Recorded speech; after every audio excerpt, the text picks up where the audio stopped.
All right, let's talk Idaho, the gem state. Today, we're going to dig into its deep, complex, and honestly pretty surprising history. It's a story packed with ancient peoples, crazy gold rushes, some really bitter conflicts, all forging a unique identity way out there in the mountains of the Pacific Northwest. So, let me ask you something. When you think about where American history begins, where does your mind go? Jamestown, right? Or maybe Plymouth Rock. I mean, that's what we're all taught. The story kicks off on the East Coast. But what if that's not the whole picture? What if the real beginning is way, way older and a lot further west? Yeah, check this out. Archaeologists at a place called Cooper's Ferry, right in Idaho, have found stuff that points to people living there 16,600 years ago. I mean, just let that number sink in for a second. That is ancient. We're not just talking old here. This could be the oldest solid evidence of humans anywhere in North America. It basically puts Idaho at the very, very beginning of the continent's human story. Okay, so here's our game plan. We're going to start with that ancient land and its first peoples, then move into the explorers and traders, the wild rush for gold, the bumpy road to statehood, the big shift to farming, and wrap up with a look at the modern gem state.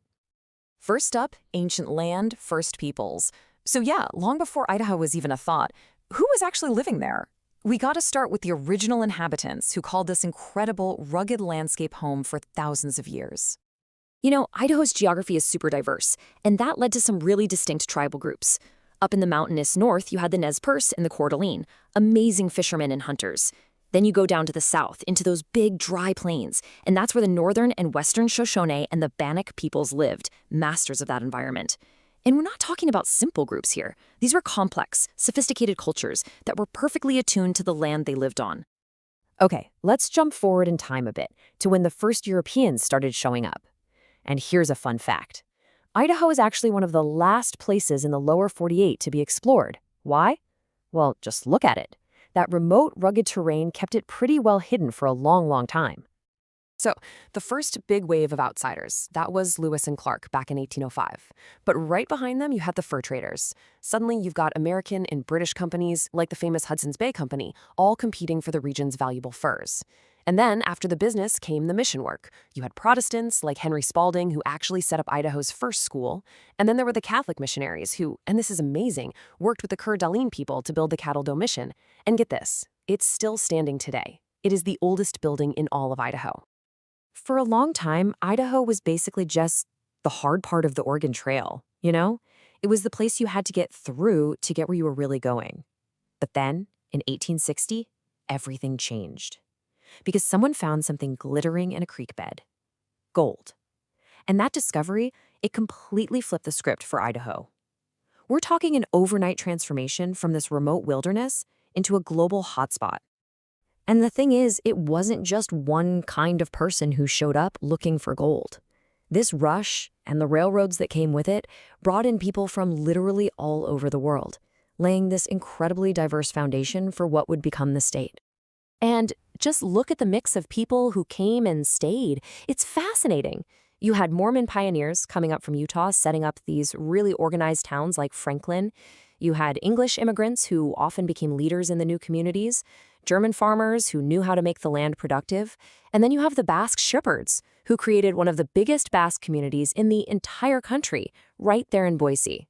And of course, the thousands of Chinese immigrants who did the backbreaking work of building the railroads and working in the mines. And if you really want to understand the scale of this, just look at this number. By 1870, nearly 30%, 1 out of every 3 people in Idaho, was a Chinese immigrant. That is just a staggering number. It really shatters any idea you might have had about Idaho's beginnings being anything but multicultural and connected to the wider world. So, what happens when you cram all these different people from all these different places with all these competing interests into one remote territory? Well, it wasn't exactly peaceful. In fact, it was a recipe for chaos. This next period is all about conflict, violence, and the struggle to forge an identity. You know, before Idaho could even think about becoming a state, it had to figure out what it was. I mean, its borders were a total mess for decades. First, it's part of Oregon country. Then it gets swallowed by Oregon Territory. Then Washington Territory slices it in half. It's not until 1863 that it's finally patched together as Idaho Territory, and even then, its final borders aren't set until 1868. It took until July 3rd, 1890, for it to finally officially become a state. But here's the kicker. Becoming a state didn't solve anything. If anything, it lit the fuse on a powder keg. Up in the northern mining areas, the Coeur d'Alene labor wars exploded. And listen, these were not just strikes. This was practically civil war. You had Union miners in pitched battles with the mine owners' hired guns. There were bombings, martial law was declared, and the federal government actually sent in troops to occupy American towns. And this wasn't some little local problem. This thing blew up. It went all the way to the top, culminating in the assassination of a former governor, Frank Steunenberg. The trial that followed was a media sensation. They called it the trial of the century. You had the legendary lawyer Clarence Darrow defending the accused. This whole affair just ripped the lid off the violent class warfare that was boiling just under the surface, not just in Idaho, but all across the West. All right, so as we roll into the 20th century, Idaho starts to shift gears. The economy slowly starts moving away from that violent world of mining and more towards agriculture. And kind of surprisingly, the state actually becomes a real hotbed for the progressive movement. But this progressive era in Idaho is, well, it's a real paradox. On the one hand, you have these incredibly forward-thinking policies. I mean, Idaho gave women the right to vote in 1896. That's almost a quarter century before the rest of the country caught up. But then you have the other side, the really dark side. Idaho fully embraced eugenics. In 1925, a law was passed that allowed the state to forcibly sterilize people it labeled as unfit or a menace. It's a truly horrifying policy, and it stayed on the books for almost 50 years.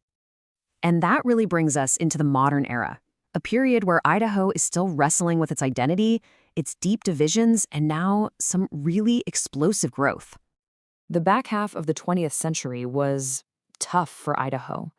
When the huge Bunker Hill mine closed, it just crushed the economy in the north, leaving whole towns with no future.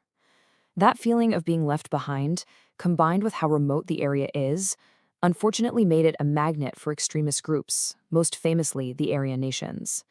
And then, in 1992, you have the Ruby Ridge standoff, which pretty much burned this image of Idaho as a haven for radicals into the American psyche. And this quote, this just says it all. This state is fundamentally divided. And I don't just mean politically, I mean physically. You have huge mountain ranges that literally cut the state in half. You can't drive from north to south without leaving it. So the north feels more connected to Spokane, Washington. The southeast, settled by Mormons, looks toward Utah. And then you've got Boise, the capital, kind of floating on its own out in the southwest, like a little city-state. Which leads us to the big question for today. Right now, Idaho is one of the fastest growing states in the whole country. New people, new money, new ideas are pouring in. So what's going to happen? Can all this new growth finally bridge those old divides that have defined Idaho's history? Or is it just going to make them worse? It's something to think about. Well, I hope you found this look at Idaho's history as fascinating as I do. If you're curious about how the other states got their start, we've got you covered. Be sure to check out our entire U.S. state histories playlist. And hey, if you like these deep dives into complex topics, do us a favor and subscribe to Notebook Summaries. We'd really appreciate it. Thanks for watching.